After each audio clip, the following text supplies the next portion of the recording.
Your savings are now my luxury villa. Amanda's text lit up my phone screen at 3 a.m. Thanks for being such a trusting sister-in-law. The view from my new balcony is going to be amazing. I stared at the message, my hand steady as I held my phone. The soft glow of my laptop was the only light in my home office, where I'd been waiting for this exact moment. Another text buzzed through. Don't bother checking your accounts. I've already transferred everything. Sweet dreams. My name is Olivia Chen, and at 34, I just watched my sister-in-law attempt to steal what she thought was my entire life savings. I should have been panicking, crying, or at least angry. Instead, I felt an odd sense of calm as I opened my banking app. The account showed exactly what I expected. $800,000 transferred out at 2:47 a.m. to an account I didn't recognize. I took a screenshot, adding it to my growing file of evidence. Then I sent Amanda a simple reply.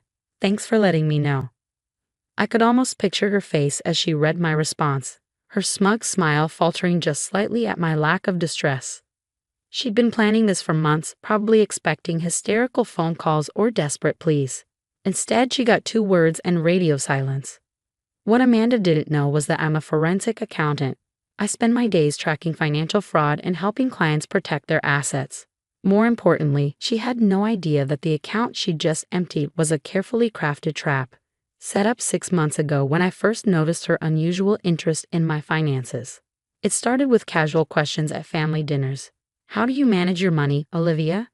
She'd ask, eyes sharp despite her relaxed tone. It must be nice having such a cushion to fall back on. My brother Mark, ever oblivious to his wife's schemes, would just smile and nod along. Then came the accidental glimpses of my bank statements when she visited, the careful mentions of her dream villa in the Mediterranean, and the not-so-subtle hints about family helping family. I recognized the signs. I'd seen them countless times in my work. The gradual gathering of information, the careful grooming of their target, the search for vulnerabilities. So I prepared. The account Amanda just emptied was real enough to withstand basic scrutiny. But every transaction had been carefully documented and reported to the authorities in advance. Each withdrawal she made would trigger automatic alerts to both my lawyer and the bank's fraud department. I opened my laptop and checked my secure email. Right on schedule, there were 3 notifications. One from the bank confirming suspicious activity, one from my lawyer acknowledging the predicted transfer, and one from the fraud investigation team requesting confirmation to proceed. My phone buzzed again. This time it was Mark, my brother. Olivia, we need to talk. Amanda told me what she did. Please don't do anything rash. She's just trying to give us a better life. I felt a familiar ache in my chest. Mark had always been protective of me after our parents died, but his marriage to Amanda 3 years ago had changed him. He'd become increasingly distant, defensive, and willing to justify Amanda's behavior, no matter how outrageous. Nothing rash, I typed back. Get some sleep, Mark. We'll talk tomorrow. I thought about the real money, safely secured in accounts Amanda would never find. The $800,000 she'd stolen was substantial, but it was a calculated sacrifice, enough to trigger serious legal consequences, but not enough to actually damage my financial security. Another text from Amanda. Don't bother calling Mark. He supports me 100%. You've always had it too easy anyway. It's time someone else got to enjoy the good life. I added the text to my evidence file. Each message was another nail in the coffin she was building for herself. I'd learned long ago that sometimes the best strategy was to let people reveal their true nature on their own terms. The last piece of my trap was already in motion. Before setting up the decoy account, I'd met with the real estate agent Amanda had been working with. The agent, alarmed by some irregularities in Amanda's loan application, had been more than willing to cooperate with my investigation. The villa Amanda thought she was buying. The down payment would go through, but the transaction would immediately trigger a fraud alert. By attempting to purchase property with stolen funds, she wasn't just committing theft. She was engaging in international wire fraud. I poured myself a glass of water and watched the sunrise from my office window. In a few hours, Amanda would probably be celebrating her victory with expensive champagne, planning her new life in the Mediterranean sun. She had no idea she just walked into a trap that would cost her everything. My phone buzzed one final time. A photo from Amanda, her holding a glass of champagne. The contract for the villa clearly visible on the table in front of her. Au revoir, she wrote. Don't worry, I'll send you a postcard from my new villa. I smiled, saving the photo. In the background of her celebratory shot, I could clearly see the fraudulent wire transfer documentation. It was the final piece of evidence I needed. I sent one last text to my lawyer. She took the bait, everything proceeding as planned. Then I went to bed, sleeping soundly for the first time in months. Tomorrow would bring chaos, but for now I had the peace of knowing that sometimes the best revenge is simply being prepared. I woke up to 17 missed calls and 32 text messages. Amanda's celebratory tone from last night had shifted dramatically, replaced by increasingly frantic messages. What's wrong with the transfer? Why is the bank calling me? Answer or your fate on me. You did something, didn't you? I took my time getting ready, brewing my favorite coffee and settling into my home office before responding to anyone. The bank's fraud department had already sent their morning update. Amanda's attempt to wire the money internationally had been flagged and frozen. Her dream villa was slipping through her fingers. Mark's messages were different, a mix of anger and desperation. How could you do this to us? Amanda's crying. She said you set her up. We're family, Olivia. Family helps family. I thought about my brother, about the way he changed since meeting Amanda 3 years ago.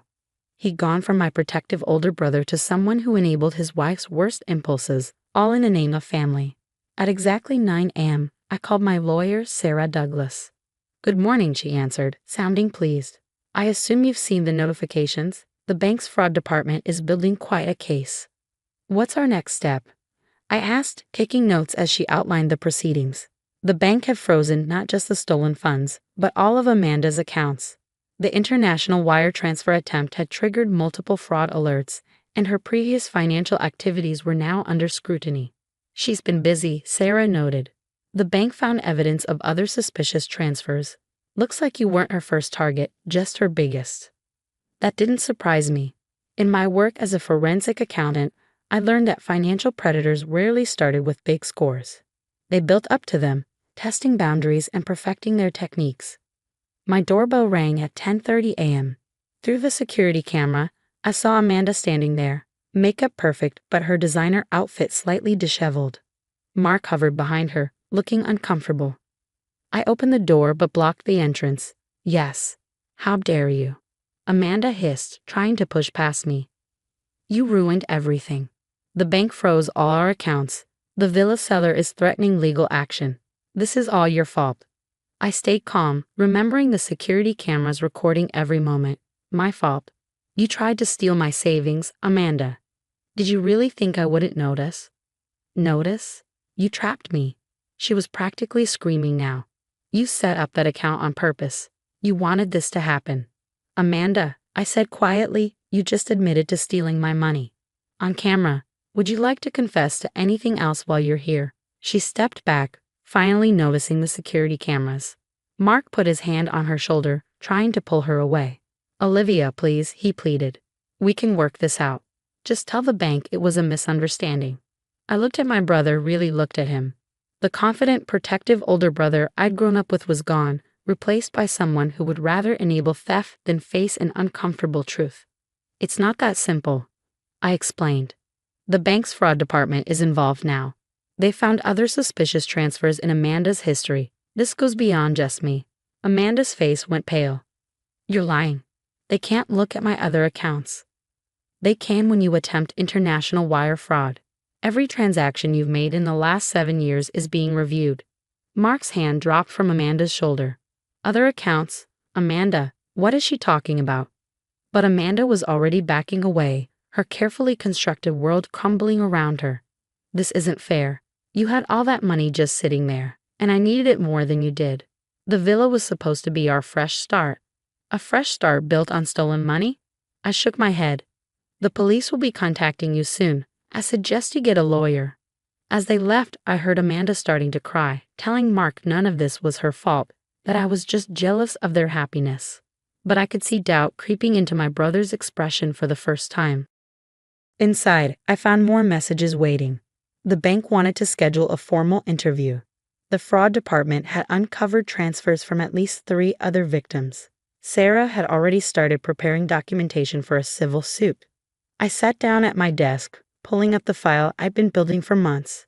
Every suspicious question Amanda had asked about my finances, every accidental glimpse of my bank statements, every conversation about her dreams of Mediterranean luxury. It was all documented, painting a clear picture of premeditation. My phone buzzed with a text from Mark. The bank called. They're saying Amanda stole from other people too. Tell me you didn't know about this. I suspected. I replied honestly. That's why I was prepared. I don't know what to believe anymore, he wrote back. She's locked herself in our bedroom, calling everyone we know for loans. She keeps saying you tricked her, but did I miss something? Was I blind? My heart ached for him. Come over tomorrow, I suggested. We need to talk. Just us. That evening, I received an email from the villa's real estate agent. Amanda's wire transfer had been rejected, and they were filing their own fraud report. Her dream of Mediterranean luxury had officially died. More messages poured in as word spread. Other victims of Amanda's financial manipulation started coming forward, sharing similar stories. She'd taken advantage of family connections, used emotional manipulation, and always played the victim when confronted. I thought about the moment 6 months ago when I first suspected Amanda was targeting me. I could have confronted her then, could have warned her off, or exposed her schemes immediately. But years of working in forensic accounting had taught me that people like Amanda never stopped until they faced real consequences. By setting my trap and letting her walk into it, I hadn't just protected myself. I created an opportunity for all her victims to find justice. Sometimes the kindest thing you can do is let someone face the results of their own actions. As night fell, I sat in my quiet house, looking through old family photos. There was Mark at my college graduation, beaming with pride. Us at our parents' last anniversary party. Holidays, birthdays, countless moments before Amanda entered our lives and twisted everything. I miss you, I texted Mark. The real you. Minutes passed before his response. I miss me too. The next 3 months unfolded like a carefully orchestrated symphony, each revelation adding to Amanda's downfall. The bank's investigation uncovered a pattern of financial manipulation spanning 5 years. Beyond the 3 victims we initially knew about, 4 more came forward with similar stories. Mark showed up at my door one rainy evening, looking older than I'd ever seen him. The police interviewed me today, he said, slumping onto my couch. They showed me everything. All the transfers, the manipulation, the lies. How did I not see it? I handed him a cup of coffee and sat beside him. She was good at what she did. That's why she got away with it for so long. Did you know, he said, staring into his cup, she was planning to leave me once she had the villa? The police found emails to some guy in Greece. She was going to take the money and just disappear. I hadn't known that detail, but it didn't surprise me. Amanda had always seen Mark as a means to an end, a stepping stone to the luxury lifestyle she craved. The criminal charges came down like hammer blows. Multiple counts of fraud, attempted wire fraud, identity theft, and financial exploitation. Amanda's lawyer pushed for a plea deal, but the evidence was too overwhelming. My careful documentation, combined with the bank's investigation, had created an airtight case. 7 years, Mark told me after the sentencing, plus restitution to all the victims. He'd filed for divorce the week before, finally accepting that the woman he'd married was a carefully crafted illusion. My $800,000 was returned, though I'd never actually been at risk. The real satisfaction came from helping Amanda's other victims recover their losses. My testimony as a forensic accountant, combined with the evidence I gathered, ensured they all received restitution. Late one night, I received a letter from Amanda, sent from prison. You think you're so clever, setting me up like that. But you ruined everything. I had dreams, plans. That villa was supposed to be my fresh start. I hope you're happy with yourself, sitting in your perfect little house with your perfect little life. You'll always be alone. I filed the letter with the others, evidence of her unrepentant nature. She still didn't understand that this wasn't about cleverness or winning. It was about justice, about protecting people from predators who saw family ties as weapons to exploit. Mark started therapy, working through the trauma of Amanda's betrayal. Slowly, I saw glimpses of my old brother returning. We began having weekly dinners together, rebuilding the bond that Amanda had nearly destroyed. You know what's funny? He said during one of these dinners, when Amanda first told me she'd taken your money, she was so proud of herself. She kept saying how she'd finally won, how she'd beaten a smart sister-in-law at her own game. I smiled, remembering her smug texts. She never realized the game was already over before she started playing. 6 months after Amanda's sentencing, I received an unexpected email from one of her victims. She'd started a support group for survivors of financial exploitation, and they wanted me to speak about fraud prevention. Standing in front of those people, sharing the knowledge that had protected me and ultimately helped catch Amanda, I felt like something good had finally come from all this. Mark found me after the presentation. "That was amazing," he said, hugging me tightly.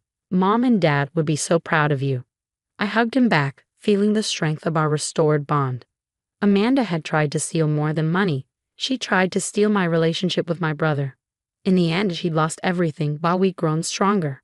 The $800,000 trap I'd set wasn't just about catching a thief. It was about showing that sometimes the best defense is being prepared, that knowledge and patience are more powerful than greed and manipulation. Amanda never understood that true wealth isn't just about money in an account. It's about integrity, family, and justice. My security cameras caught the last time Amanda's expensive car pulled away from my house. Sometimes I watch that footage and think about how confident she was, how certain of her victory. She never realized she wasn't the predator in this story. She was the prey, caught in a trap of her own making.